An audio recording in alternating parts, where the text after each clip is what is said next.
Sempre fazendo alguma coisa, né? A cabeça do atleta... cara, que foi uma válvula de escape para mim, assim. E academia hoje. Eu tive uma depressão profunda, né? Eu passei por todos os estágios de uma depressão, menos o último, né? Que faltou muito pouco, assim, para chegar no último. Então, assim, eu luto contra a minha mente todos os dias, cara, assim. Eu tenho que estar ocupado o tempo inteiro. Certo. A minha mente rema muito contra mim, muito. Então, assim, é uma luta diária. Graças a Deus, depois que eu parei de tomar os remédios, nunca mais eu botei um remédio na boca. E foi uma decisão bem complicada, porque foi um gatilho mesmo, assim, Diego. Eu já tinha os processos dessa história toda, das lesões e tal. O meu pai tinha amputado uma perna, meu pai foi a pessoa que mais me amou, assim, junto com a minha mãe, em todos os processos para eu me tornar jogador de futebol. E aí ele perdeu a perna, enfim. E eu já estava no Palmeiras na terceira lesão, passando por aquilo tudo, e em um momento, assim, deu um gatilho, e aí foi de 0 a 100 para um problema mental muito forte. Eu fui diagnosticado por depressão profunda. O psiquiatra falou que ele ia me dar uma superdosagem para não ter que me internar de imediato. E aí eu tomava 14 comprimidos. E no primeiro dia eu não quis tomar, mesmo chorando. Eu não queria tomar porque eu pensava na minha ignorância. Como é que o remédio vai fazer eu parar de pensar o que eu penso? Como é que o remédio vai fazer eu parar de chorar? E aí no primeiro dia eu não tomei, e aí eu olhava para o remédio, cara, vou ter que tomar. E aí ele me falou o seguinte: você vai tomar o remédio depois que você já tiver feito tudo. Jantou, escovou o dente, tudo. Você está deitado na cama, você toma um remédio. E eu lembro que eu estava exatamente a cama assim, e eu estava sentado assim, como é que eu estou para você, aqui a cabeceira, e eram 14 comprimidos. Eu tinha muita dificuldade de tomar comprimido, muita. Então eu tomava um, aí ficava. E eu lembro que eu tomei só 4 comprimidos, 4 ou 5. Porque quando chegou no quarto ou no 5, eu caí para trás, assim. E aí quando eu acordei, é que eu vi que faltava o restante de tão forte que eram os remédios. E aí eu estava num processo de recuperação de lesão. Aí eu comecei a tomar todos os remédios e fazendo a recuperação, tomando os remédios, fazendo a recuperação. E aí eu voltei a jogar. Esticando já a história, porque ela é comprida, eu voltei a jogar e já estava num processo já quase desmamando, né? Estava com 8 ou 9 comprimidos, estava num processo de desmamar. E aí, antes de eu ir para o primeiro jogo, o Palmeiras chamou o laboratório para ver se o medicamento ele era considerado doping ou não. Aí a gente fez os exames, tá liberado, não é doping. Eu fui para o jogo contra o Santos na Vila, fui sorteado. No primeiro jogo que eu voltei, eu fui sorteado para o doping. Fui lá, urinei e tal, assim. Aí saía sempre 2 jogos depois, né? Eu estava na concentração em um desses jogos, o diretor me chamou e falou assim: tu caiu no doping. Eu falei: como? Eu nem lembrava que poderia ser do remédio, porque eu já tinha feito o exame.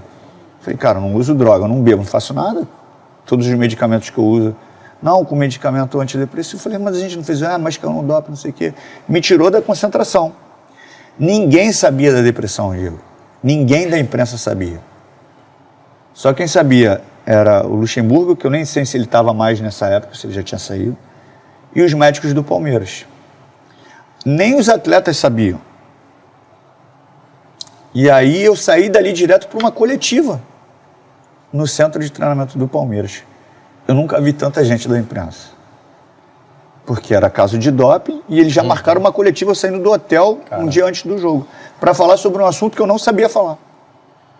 E a gente está falando de 2003, num ambiente completamente machista. Como é que eu vou falar um homem que tem depressão, que se eu era preconceituoso, quando passava uma matéria, eu não sei quem está com depressão. Depressão. E aí eu falando para um monte de gente sem saber o que eu estava falando, assim. E aí foi um erro, né, porque a substância ela constava no livro da CBF, mas ela não era mais considerada doping. Então foi só um erro. No tanto que eu nem peguei a punição de 21 dias, né? Só não joguei aquele jogo porque eu já tinha saído, depois eu voltei normal e joguei. Mas ali acho que foi o primeiro atleta assim que foi divulgado um caso desse. E aí, entrando no mérito dos remédios, eu treinava e me sentia muito cansado, e estava naquele querendo de treinar mais, e o preparador, pô, tu tá treinando muito. Aí um dia eu cheguei em casa e falei, cara, são os remédios. Os remédios, eles acabam contigo fisicamente. Uhum.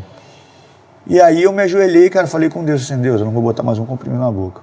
Porque ou eu jogo bola, ou eu cuido da depressão. As duas coisas não dá mais para fazer. E foi um erro, né? Assim, um erro que deu certo, né? Tinha algum profissional que te acompanhava? Acompanhava, psiquiatra e tal.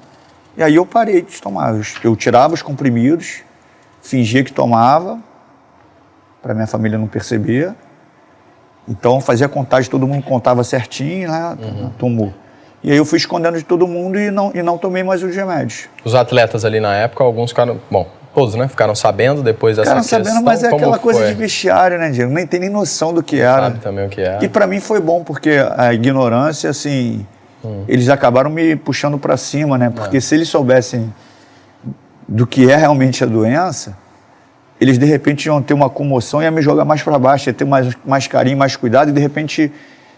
eu não precisava mais daquilo, entendeu? Hoje, se você for parar para pensar em relação a isso, é meio que assim, um absurdo se não tiver um acompanhamento psicológico para um atleta de alto rendimento. Se você for parar para pensar, primeiro pela exigência da alta performance, que ela já começa, eu estava falando lá no começo da tua conversa, comigo foi assim, 11 anos, dedicação, resultado, cobrança, já começa ali competitividade, e depois isso vai aumentando, hoje potencializado pelas redes sociais. Então, assim, cara, se não tiver... E a carreira, por mais que ela seja considerada curta, é intensa pra caramba. Então, os momentos difíceis de crítica, dificuldade, deslealdade, ataques, vão ser, assim, com certeza parte dessa caminhada. Se não tiver um acompanhamento, é quase que, assim, tá arriscando demais dar errado, né? É assim, porque... as pessoas se prendem muito no salário, entendeu, Diego? Ainda mais agora, assim, que é tudo muito, muito, muito divulgado. Então, assim, as pessoas acham, porque você é bem-sucedido, que o teu coração virou uma pedra, cara. Que você não tem sentimento. Suportar tudo e acabou. Que você não tem relação com teus filhos, com a tua mulher, com teus pais, com a rede social, com a crítica. Que você é um homem de pedra, acabou, pô, você aguenta tudo. E eles falam que, o cara é preparado para isso. Não, eu nunca fui preparado emocionalmente para ser xingado de tetraplégico, pô. Sim. Eu nunca fui preparado para ser chamado de bichado, pô. Eu nunca fui preparado emocionalmente para estar um dia na seleção com os caras mais famosos do mundo e no outro dia estar com diagnóstico, eu vou ficar 8 meses parado. Que preparo foi esse emocional? Jogador aguenta pressão. Aguenta pressão de quê? Quem me ensinou a aguentar pressão? Que pressão é essa que me ensinaram? A gente está habituado a jogar com muitas pessoas assistindo. Sim. A gente está acostumado com uma pressão do jogo. Teve uma força mental acima da média. Acima da média, mas eu não tô. Eu não tô acostumado a ser xingado de podre, pô. Sim. Tem gente que vai ser xingado de podre e vai entrar pelo ouvido e ser pro outro. Mas nem todo mundo é igual, cara. Claro. Tem pessoas que são mais sensíveis que as outras. É mimimi? Não, cara. É ser humano. É ser humano. E assim, eu nunca fui tratado, e nem eu e muitos da minha época, a gente nunca teve um trabalho, tinha trabalho de psicóloga, mas muito básico. E eu acho que não tem nem como é que você aguenta. Eu descobri isso também no decorrer da minha carreira. Existia um preconceito, ainda tem uma resistência hoje, mas a consciência já é muito maior. Porque eu vi a exigência que é a psicológica, como que eu tive que ser forte mentalmente para chegar e depois para me manter, as dificuldades que eu tive durante a minha caminhada. Na época eu estava com 31 anos no Fenerbahçe, na Turquia também, eu emocionalmente estava desgastado, estava muito difícil, que eu tive as reflexões e que eu comecei a entender a importância que é de você, sim, falar, ter um profissional que você possa se fortalecer, porque senão, cara, fica pelo caminho. E aí tem essa questão de você estar sempre demonstrando, ainda mais sendo referência, você também sempre foi referência, tá na linha de frente ali, demonstrando força, seguindo, mas ao mesmo tempo, por dentro tá cansado, dentro tá machucado.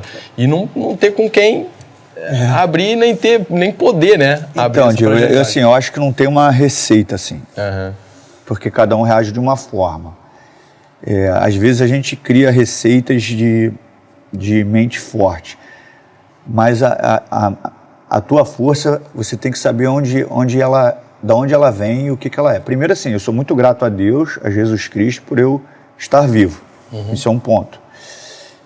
saindo do mundo espiritual, como um cara com depressão, querendo morrer, ele ia para o treino. A minha mente, ela me sabotava todos os dias. Só que eu carrego uma coisa dentro de mim que sempre foi assim desde pequeno. A disciplina. Eu estava chorando, eu estava debaixo do cobertor, eu não comia, eu queria morrer, mas eu tinha que estar 7 horas no treino. Eu estava 7 horas no treino. Uhum. Porque eu tinha responsabilidade com o clube que me pagava. Então, assim, com todas essas lutas mentais, eu entrava no carro e estava lá.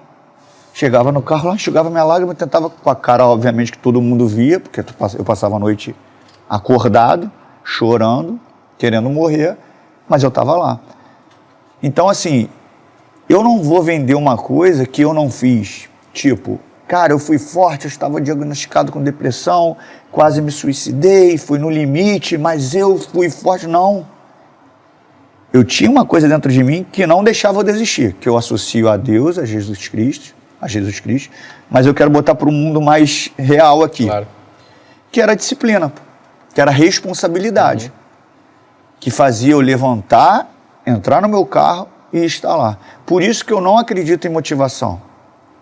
Eu não acredito em motivação. Eu acho que isso é um temperozinho. Pô, beleza, a gente já treinou. Muitas vezes ela não vai estar ali. Ela não vai estar ali. Na maioria delas. Pô.